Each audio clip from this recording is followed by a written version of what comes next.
Let's go, girls. Come on. I'm going out tonight. I'm feeling all right. Gonna let it all hang out. Want to make some noise. Really raise my voice. Yeah. I want to scream and shout. No inhibitions. Make no conditions. Get a little out of line. I ain't gonna act politically correct. I only want to have a good time. The best thing about being a woman is the prerogative to have a little fun and go a little crazy. Forget I'm a lady. Men's shirts, short skirts, really go wild, yeah, doing it in style. Get in the action, feel the attraction. Colour my hair, do what I care. I want to be free. Yeah, to feel the way I feel. Man, I feel like a woman. Good evening and welcome to But Suddenly, a serious show where we take the dramatic and literary arts seriously. A show where 5 well-trained, serious thespian types demonstrate the correct and proper respect to ancient and hallowed mediums. A show where, if we could be bothered, we definitely evolve silly wigs and glasses. You join us for the 4th episode of our latest batch of mayhem, Haulers, a serious and thus far time-travel-less sci-fi story involving a classic gang of misfits on an adventure across the stars. And things are just hotting up. Enjoy. For that, Adam. So many questions. The first question is, Yola, Yep. what is your impersonation of Dylan Thomas? Yeah. As a Welshman. I know. I didn't get it. I know. I was literally like, I saw it as like a dramatic poetry performance. Think Dylan Thomas, and since I'm the most uncultured person in the world, I hadn't got a clue how to fucking talk like Dylan Thomas. How was I meant to read it, Philip? Not like that. Fair enough. Talk about it. Yeah. No way. It was beautiful. I enjoyed your reading. Right, I'm going to YouTube Dylan Thomas and see how he sounded. Oh, wait. No, there's no videos. Under Milkwood? Come on, guys. No idea. Famous Welsh poet. We had a conversation. Welsh poet? Oh, yeah, no time for your Welsh poet. Only English poets. Yeah. When I found out it was Yola reading it, and I said, "Oh, I'll change it," and that's why I added in. Oh, bloody hell! Like, oh, he'll get this. Not at all. Just a highlight of my unculturedness. I haven't got a clue. Dylan Thomas is not a fucking Welsh name. You should have had some more Welsh. Just read that voice you just said there. Not a fucking Welsh name. Just do that. That's great. Okay. Should I do it again? That's the most Welsh you've sounded in 18 years. It really was. Yeah. Maybe I could have said Anthony Hopkins. Maybe. Yeah, or Michael Sheen or something. Richard Burton. I don't know. Yeah, Michael Sheen when he's doing like the football shit. Yeah. Michael Sheen when he's doing his Welsh national anthem to the rugby team. I don't have a Welsh accent. Well, thanks for that. Not a real Welshman. So, Philly, how was the process? 3 weeks ago, it was good. Sorry, that's peek behind the curtain, isn't it? Had a little Christmas or New Year's break, haven't we? So, yeah, no, it's been all right. It was good, actually. It's been kind of super interesting because obviously this is the fourth episode of this saga, and I'm kind of being super careful to be respectful of what's come before and just kind of keeping the wheel turning, but also trying to put my own stamp on it without it being too, oh shit, there's a debonair again. So, I think I managed that. Or did I? The Gregonaire. The Gregonaire, very nice. So yeah, no, I really enjoyed it. It was cool just sort of going through your guys' script again and kind of stepping into that world and we see how much I fucked it up, really, obviously. But no, it's cool. I found, I feel like the characters have got fairly kind of distinctive voices at this point, so I found them quite easy to write for. No, it's been interesting. Been good. And also, as you guys have said, 15 pages is really limiting in terms of how much you can actually do in terms of the plot. Like, I don't really feel like that much happens, but you can judge that. I think everybody felt that in their own. You just do maybe 2 scenes, really. Yeah, it's interesting. You get like short films that are like 8 pages long on the script. I don't understand how they get a full like arc in there. Just better than that's the answer to that question. Better notes, yeah. Because I plotted it out before I wrote it. So it was I wanted a start point and end point and where I wanted to get to. And like after the first scene, I was like, I have 4 pages left. So No, So you bumped up to 17.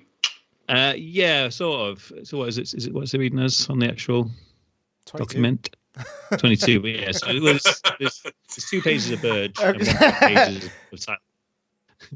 Yeah, I know. Yeah, 15 of Frogs. But I don't know. You just flick through. It feels fairly spaced out. It's the formatting on my I software. think your formatting is double spaced, so I think it expands it a So- little bit. Oh yeah. Cool. So I think So So really, it's 7 pages. classic I'm gonna move, read Philip. that some pages. Oh, is it double spaced? Oh, what? Font is That's massive what- as well, Philip. It's like it came in as 12 words. 8 of them are mine. So you guys, you can share out the other words. But yeah, no, I think it was okay. Yeah, so according to a conversation we had a minute ago, I don't think any of the castings changed. You guys have all got characters as delegated in previous scripts, so yeah, it's all good. Cool. Awesome. Should we get into it? What voice did I do for this first guy? I don't remember. Oh, Jay, it was your choice, Luke. So. I don't remember what it was. What did I do? I think it was. I remember commenting that it sounded kind of like the Galaxy Quest aliens. So You say that all the time. yeah, I do say that all the time. That is like my only go-to. Okay, I'll go for that. Cool. Okay. Right. Should we get into it? Yeah.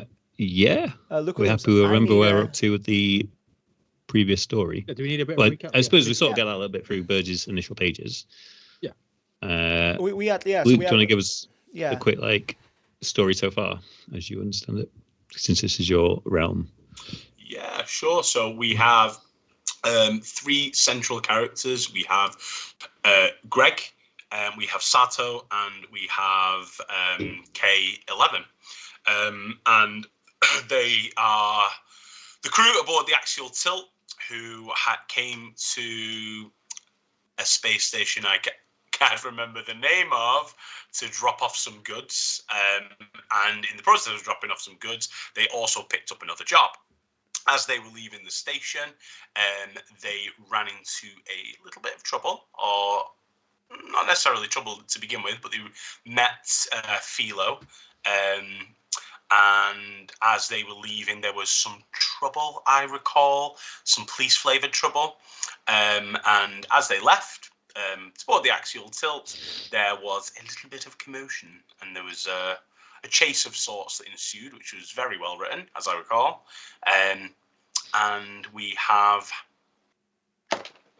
gone a different direction, haven't we? We've not gone to the planet that we were first intending to go to, Vorogol 6. I think we're still headed there. Yeah, still on the way. But en route to pick up some Dimetrion sphere or something like that. No, we have to go and refuel. I say we like we're playing fucking D&D. That's how you're reading it. They. Very good, Adam. Roll a wisdom. Using intimidating shout. So yeah, they had to go and refuel, right? Vex Russo, who is the cool badass bounty hunter who's chasing them, he's predicted that they need to go and refuel nearby. Yeah, that's right. His daughter predicted it actually, and he. As we're going to see from the last scripts, we've discovered that Greg perhaps swiped something else whilst they were picking up their mission from Borad, and not only that, but the cargo that they've been holding for Borad might be more than initially thought, because there seems to be a rumbling from below decks. And either way, intrigue is present. Yeah, there's a lot of threads to pull at. A lot of threads. Absolutely. Okay, let's get into it. Luke Williams, give me a sound. Thank you very much. Excellent sound as always, Luke Williams. Cool. Are you ready to roll? Yeah. So this is But Suddenly episode 42, Horrors 4, written by Philip Roberts. Published by Penguin House. It's audiobook. It's presented by Penguin House. Read by the author. Me. A bit John Ronson then. This podcast is by me, John Ronson. The translucent sphere vibrates uncertainly. There is a hiss, and then the sphere opens in the center. Multicolored light shines in the middle of as it speaks. Please don't set me back there. So glad they did that voice because it's quite a lot of giant. Sounds like the alien from Galaxy Quest. It does. That was up to stage direction. That voice is going to be so good later on. The others exchange a look. Greg scratches the back of his head. I've got to be honest, I had no clue that it was sentient. I thought that was just a myth. No, I can assure you I am most certainly not a myth. To be honest, telling it now that I know it's a lie feels a bit unethical. Well, don't worry. The police officer you were so desperate to bring aboard already has something arranged, I'm sure. The crew of the Axial Tilt look at Philo, who seems to be listening out for something. There is a distant clanking sound. I'm not here for the giant sphere. Philo crouches on the ground and puts her ear to the floor. There is suddenly a loud thump and then a squelchy roar. What was that? Came from the cargo deck. Philo stands up and pulls out a blaster from her waistband. She charges it up and begins walking out of the room. Borad doesn't just deal in illegal goods. But suddenly, all is four. Ain't Axial Tilt main deck. Our first typo on line 2.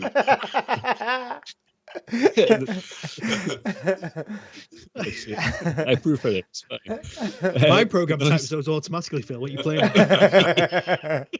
That's a good question. The noise from below intensifies, a loud thump of flesh against metal accompanied by a guttural roar. Sato turns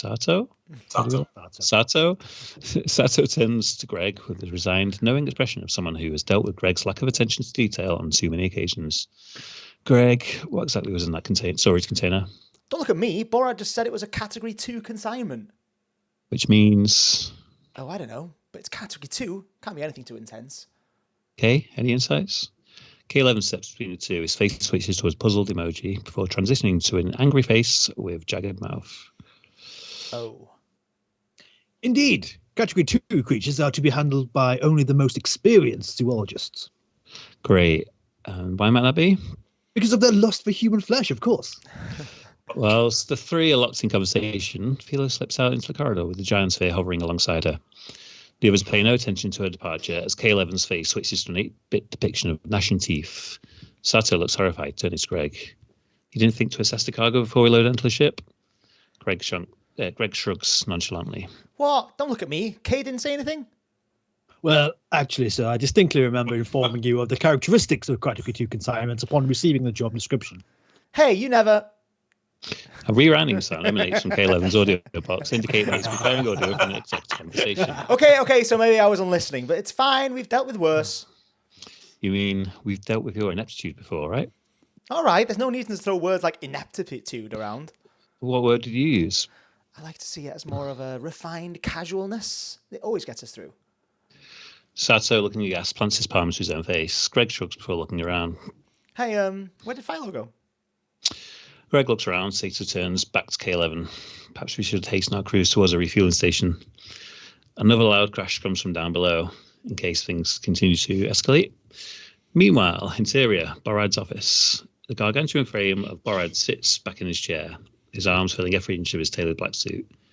He holds a glass of pulsating liquid, sipping it occasionally as he stares across at Sarumba, who is rattling off some recent figures, trying to present the air of someone more assured and confident than he actually is, as he nervously adjusts the spectacles on his slug-like face.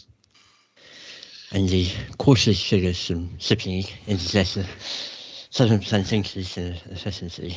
Your labours and sewing methods seem to be paying dividends. I forgot that was his voice. How much is that? Borad swirls his drink, his gaze never breaking from Tarumba. Good, Tarumba, good. Any pressing issues to report? Tarumba's eyes drop just for a moment before he tightens his grip on his grey screen. No, sir. All fine. There was a few discrepancies in the data inventory report, but I'm sure it's just an oversight. I'll have it corrected by the end of the cycle. Borad sits up and sighs, his frame becoming more imposing as he wipes the veiny brow from the back of his hand. What kind of inventory discrepancies, Tarumba? Jerome glances down to this grey screen. Oh, all fine on livestock. Let's see. No issues in armory. Oh, there was actually a surplus in narcotics. Barad leaning forward, his huge chest pushing out. Kind of discrepancies. What have artifacts? Jerome gulps. He looks once more to the screen. Yes, artifact. Oh, yes, here it is. It appears as if, I'm sure it's just a miscount, but it appears as if one of the Zion spheres has been misplaced. Barad stands, his hulking frame casting Trumpet into darkness. Misplaced. Even your tiny mollusk brain can comprehend the volatile power contained in a single sphere. Or miscounted. Miscounted. It's quite simple. You count to 2. I'm sure it's just issues with the science department. Barad slowly walks around the desk, never breaking his gaze into Tarumba's soul.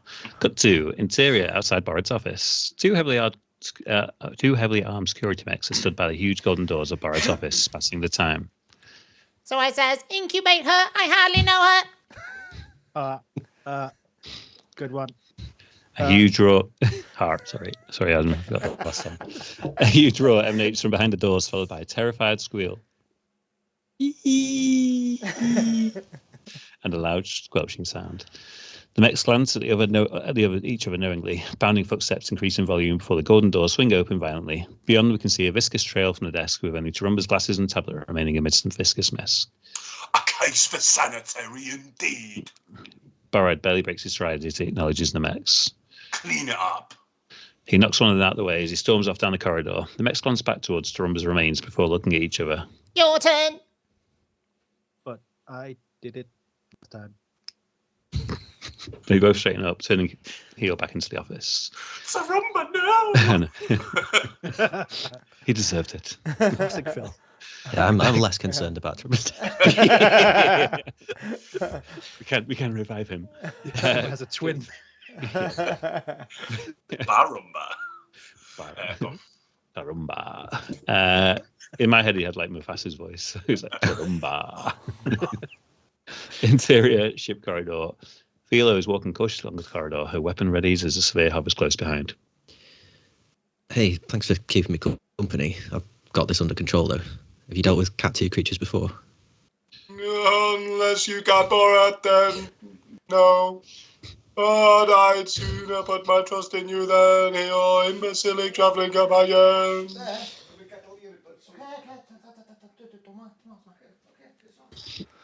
Jesus fucking Christ.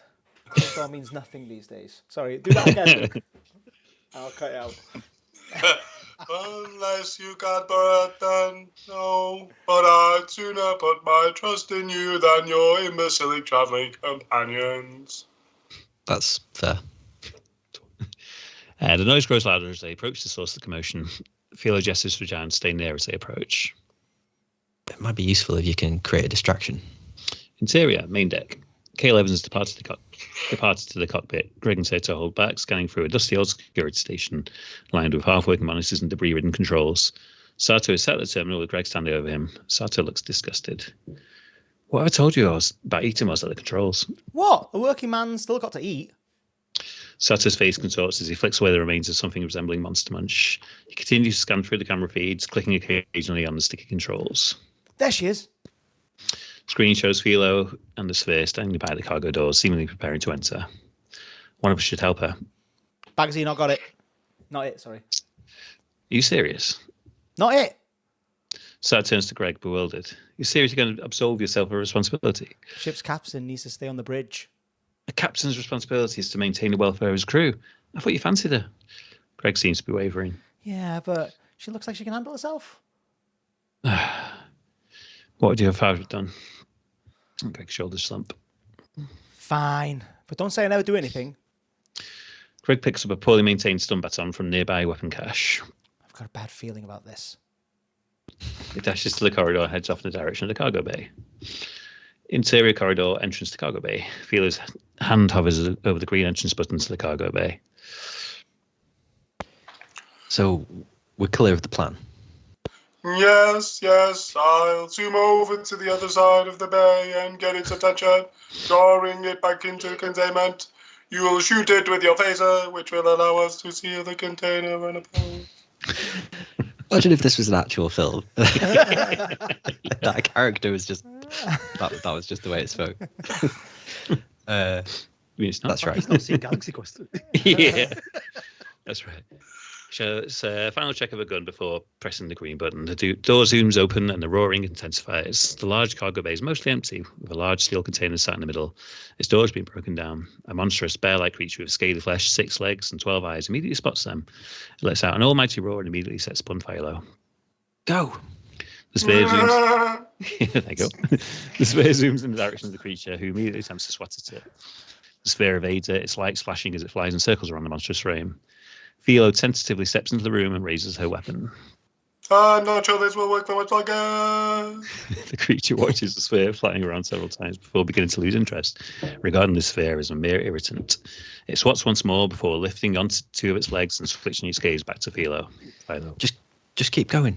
Philo panics, shooting off a couple of rounds towards the creature. One of the shots lands on the creature's chest, but seemingly has little impact as it begins to charge towards Philo. She lets off a couple of zaps, but to no effect. The creature nears her, and she stands paralysed in fear, shooting away helplessly. I thought this would be powerful enough. The creature charges, mouth gnashing as it approaches Philo. Philo's blaster drops at her side as she stands limp, awaiting her fate.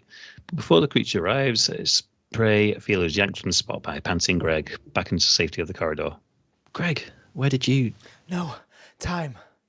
Creature crashes into the entranceway, too large to fit through the door. It stumbles back, further enraged. Giant is still circling the bear-like creature in a desperate attempt to get its attention. Greg removes a stun baton from its holster and launches it towards the creature like a javelin. Hail Mary! The baton connects to the creature's chest, zapping loudly and hovering in the air for a moment as it pulses 60,000 volts through the creature's flesh. The creature stumbles and lets out a whimper before collapsing to the ground. Greg frantically ushes the sphere back through the door and slams his hand on the red close button to the cargo bay. The door shuts, sealing the sleeping creature inside. I thought I had enough charge. She pats her side to grab a weapon, realising something. I left my blaster inside. How long do we have? No clue. Didn't even think that would work, to be honest. Be that as it may, we should return to the others. That creature is not to be underestimated. Greg, not used to such exertion, nods in agreement and helps Philo to her feet. They head off back down the corridor. Interior, axial tilt cockpit.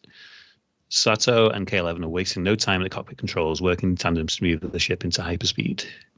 How long till we'll reach the station? At current speeds, I estimate we will arrive in 12 parsecs. Great. And in human time? About 6 minutes. Sato nods, relaxing a little at the controls. Greg enters, triumphant. All under control, all under control. No need to thank me. Sato looks up. Thank you for what exactly?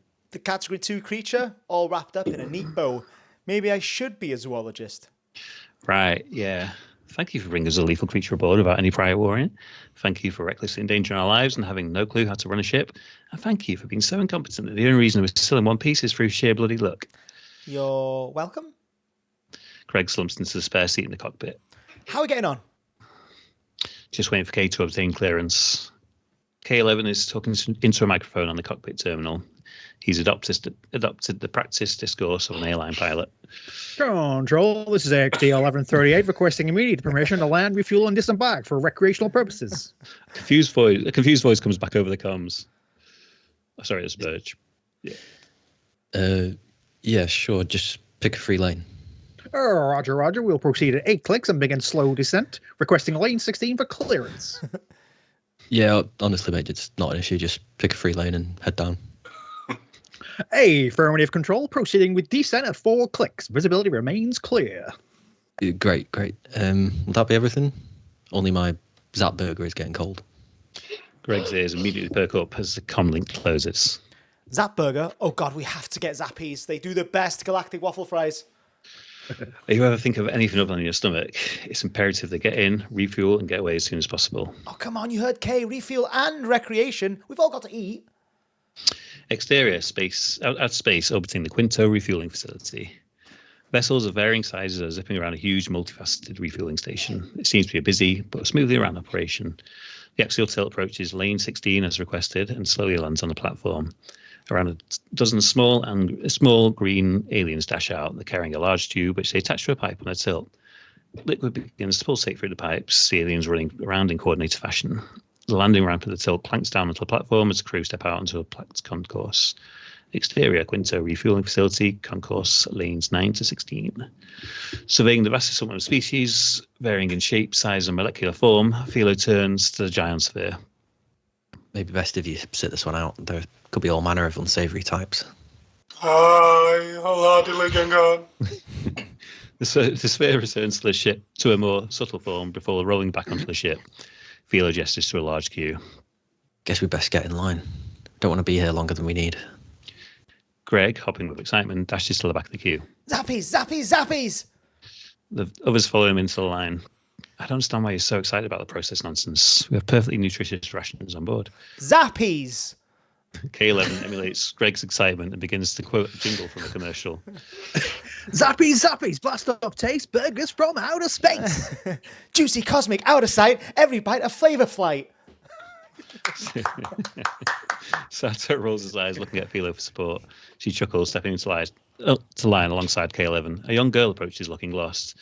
She seems to be holding back tears and clutching onto a small, soft toy in the shape of an alien. It's Winnie. Did you say Zappys only? I'm real hungry, and I've lost my pappy. Greg stops singing and looks at the girl. Oh, how awful. Well, don't sweat it. You can get some food with us. It won't take long. Then we can help you find your old man. Sato turns to Philo again. See, he's always helping out the strays. Philo smiles once more, distracted as Greg offers Winnie his hand. She takes it, stumbling slightly into him. As she rights herself, she slips a tiny device into his overall pockets, almost imperceptible, such is the swiftness of her hands. All together now. Zappys, blast off taste, burgers from outer space. The queue progresses as they step back towards the security checkpoint. That's 70. Nice. That was swift, wasn't it?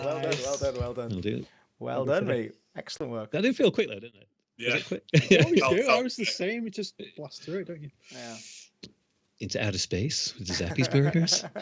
Zappys, blast off taste. I do burgers love from outer space. The funny thing is that I was like thinking to myself, like, oh, what am I going to do in the next one? And I was like, oh, they're going to a petrol station. And my idea immediately went to, oh, there's going to be like a burger place there as well. So I'm glad that you were on the same wavelength. Literally just Space McDonald's was like my first idea as well. You got a full 15 pages to play with that. Oh yeah, it's all going to be Zappys. I've got to say, at this point, I think, well done, Adam. K11 has like cemented himself as my favourite character. I love the K11 readings. It's great. K11's great. One of the best characters. I love the recording arguments. Yeah, the ongoing recording gag is so good. It's really good. Yeah. Funny. That was funny. That was Burge's thing. That was Burge. Yeah. Good, great. That was excellent. This concept of him being able to just like change his voice as well, like obviously. Yeah. So I thought about the sort of Phil. That's a great addition. I really like that. Yeah, I really like that. Which one? Sorry. Just a great addition. Him being able to just like recreate voices that he's heard, or just tune into a different voice. That's really cool. Kind of suits him as well, I guess. He's kind of picking stuff up, I suppose, and kind of absorbing knowledge. He's got but yeah, that's where we are. So I think sort of cheers. It's kind of fairly holding back. Further intrigue. Yeah, it's further intrigue. It's kind of tricky because we're kind of all adding little bits and bobs, and it's kind of adding more and more to deal with. Good luck, Ella. Yeah. But, I did think that actually. I did think to conscious. I was thinking consciously. I'm not gonna I think at my point, it would be sort of like at the midway point where they wouldn't be introducing too much new things. So I'm just not gonna add any more. I'm just gonna like sort of like move it along as opposed to sort of like piling on anything extra. So I think. I think. Sorry, carry on. No, I was just gonna just a tiny thing, just to say that I thought you did well, Phil. Though that you didn't you moved the story along. Like I don't think you introduced any like loads of new concepts. Like it was all everything you introduced is like what you'd expect in a film. Yeah, kind of like they go into a new area. They go in. They're dealing with that situation with the storage container and all that kind of stuff. It's not like you've gone, and also Philo has this sister that has appeared. Like there's not loads of new weird characters that have just popped up. Like I think you did a good job. Scratching out notes there. Yeah. Shit. No. Twins, no. No, that's what I was Yeah, getting at as well. It was like it was really good because I think Phil and I have like I feel like the first three, like if you think about it in 50-minute increments, you would sort of like be sort of like slowly learning more and more things, and you sort of like. But now we've established we've got the team, and we've got like the sort of like the bounty hunter and a daughter and stuff like that. And Phil did really well because he used just literally no new characters whatsoever. It was just all sort of established characters. Yeah, and we So brought it's, those together now as well. So that's that kind of progressing. Yeah, we kind of got stuff the crew and now, stuff. haven't we? It's like Yeah. if you sort of say the Giant Sphere is kind of a weird member of the crew, but good luck, Luke. Why not? Main character. Yeah. And it's nice. It's nice to have like all of us on the ship. Do you know what I mean? Like it's just like from a camaraderie of us sort of thing. It's really nice for us each to have a character, especially since it's essentially like a sci-fi space opera sort of thing. It's nice for us all to have a character on the ship, so it kind of feels D&D-ish to a certain extent. Like where like we're going on like a space voyage to a certain extent. Yeah, I felt like I had to rush. Tarumba, good.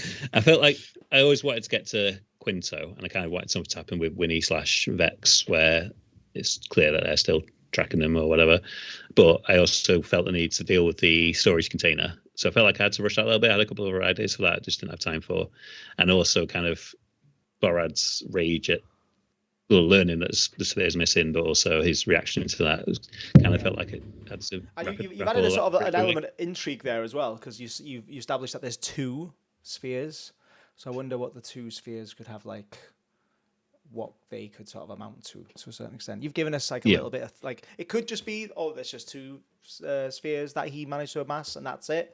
But like, there's always that, like Star Wars always. Like Star Wars always has something mentioned in the background, and then it's always been brought back in the new TV shows now, where it's like, oh, this is how we did the parsecs jump. Like that feels like one of them. But we could use it if we want to, but we don't necessarily have to. Yeah, it's just a little thing. Lots of lovely little references peppered throughout as well. Phil, I picked up on. Can you? Like your Star Wars things. I've got a bad feeling about this. I had to make sure no one had used that one yet. That's the thing, isn't it? It's like it's in its way, little things like that are lovely because in this day and age, what story is entirely new and original in and of itself, and it's just a nice little nod to when this eventually does get made into a 3-part saga series movie. Nice little nod. Did anyone get the slightly more obscure George Lucas reference? Was he 1138? Was he? Yeah, it's very good. Yeah, it was AXT rather than TXX. And then there was one more Star Wars reference, I think, maybe. Spot the reference. Oh, it's 12 parsecs, wasn't it? Yeah, 12 parsecs, yeah. Mine's going to have 0 because, as we've established, my culture is fucking at nil. So I can't quote fuck all. I damaged my brain at a young age. I love it's going to be so clunky. Like they meet a guy at the restaurant. Hi, my name's Luke Skywalker. Lightsabers and that. Anyway.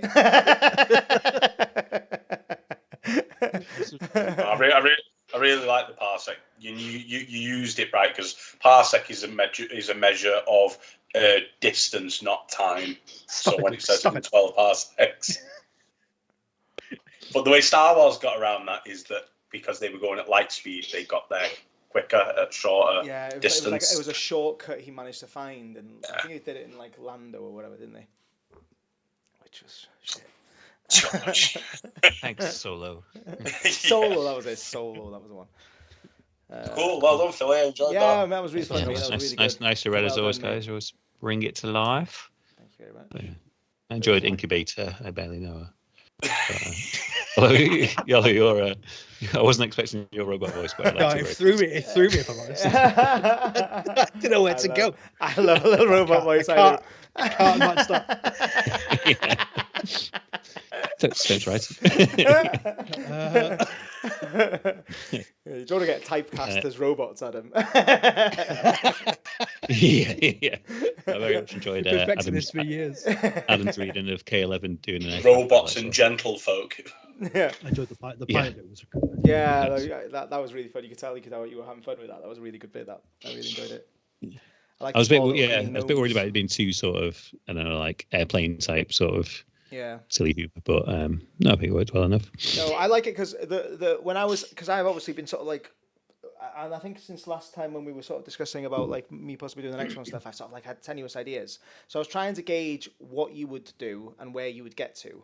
And I thought you would get to like you got further into Quinto than I expected you to. So I thought you'd be landing in Quinto. So I've just been sort of like rummaging through my head about what Quinto would look like. And it's funny that me and you got the same thing because I was like, they've got to have like they've got to leave the station because it's too much fun to not like you have to play around in like a space.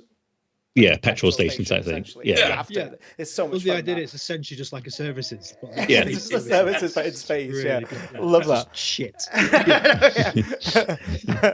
But I do love the little spins that you added of it. It was like K11, as you said, K11 be taking it super seriously, and the guy being like whatever, mate. Like yeah, find a baby.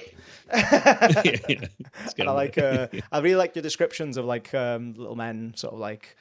I did like your descriptors as a whole, if I'm honest. Like the way you described Borad when he first appeared, sort of like bulging in a suit, was really cool. Really sort of set the scene. Like Yeah, and that entire scene was really well paced because I really liked that. Like there was like a palpable tension of I can't remember the little slug's name. Tarumba. Yeah. Tarumba telling his boss, you could sort of like tell that like he was sort of like leading up to the thing that you didn't want to sort of necessarily and you kind say. of know It was that like Borad's kind of aware as well. He's obviously it was really good. That was really, really, really well written. I think that. Loved it. Yeah, nice read as always, chaps. It was good fun.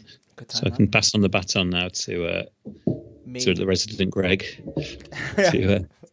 Time travel. Yeah. Can I ask? And I wanted to do this anyway.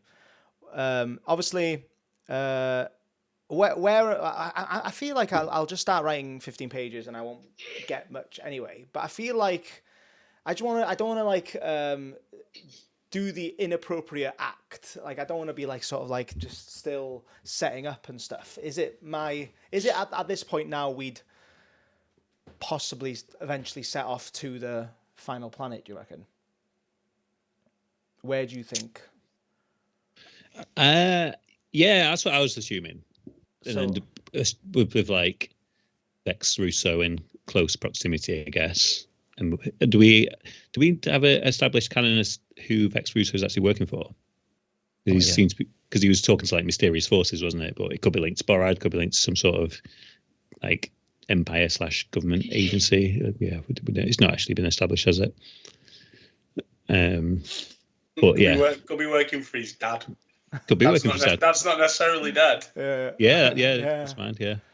I'm saying all this, and I'm gonna still be on the fucking petrol station when at the end of my 50 definitely pages. you're gonna be at Zappys sort of. Yeah, I'm gonna just like delve deep into Zappy's lore. Yeah. Zonald McDonald or something's gonna come out and all this shit. But yeah, okay, cool. I'll keep that in mind because as I said before, it's tricky, isn't it? Because we don't. Is Yola's job to try and wrap up the arc, or is it just write 15 pages? No, I think we've established that we're going to carry on. Yeah. Yeah. Cool. I would have thought you could probably just have fun in your 15 pages, and then at the end kind of drive towards like the last couple of pages, maybe just drive towards like what the third act essentially, like what's going to happen. Is it Virgo 6? Like it's up to you, but like in my head, that's probably what I'd do if I was writing a script. I'd probably go do more kind of action stuff, and then get them to Virgo 6, where like if you set up what the climax is going to be, I guess. Yeah. But it's up to you. Like it's cool. I'm in for that. Sounds good to me. Cool. And we don't need to spin for the introduction because we know it's Luke writing for Luke, or indeed Luke for Luke. Luke for Luke. Luke for Luke. That's a good show for Luke. Like if we ever did like a spin-off of like On the Line Online, it'd be Luke for Luke. You should, yeah, Luke for Luke. Maybe you can't actually read it till the day of the script, Luke. No peeking. Okay, I'll try. If you want AI to write it, but not read it. I was going to say that. Like, if you wanted to like actually not do something, we could get AI to write you on, and then you at least have a thing to read that is written by no one, essentially. If you want to, But or you can write your own one. If you have good ideas, just go for it. Sleep with me. Sleep. I'll probably ask for some advice down the line. But yeah, I'll see where we get on. Are we planning for next Thursday? Yeah, I can do next Thursday. Defo. Cool. Sounds good. Yeah, cool. All right, sweet. Bye, guys. Catch you later. Bye. Bye.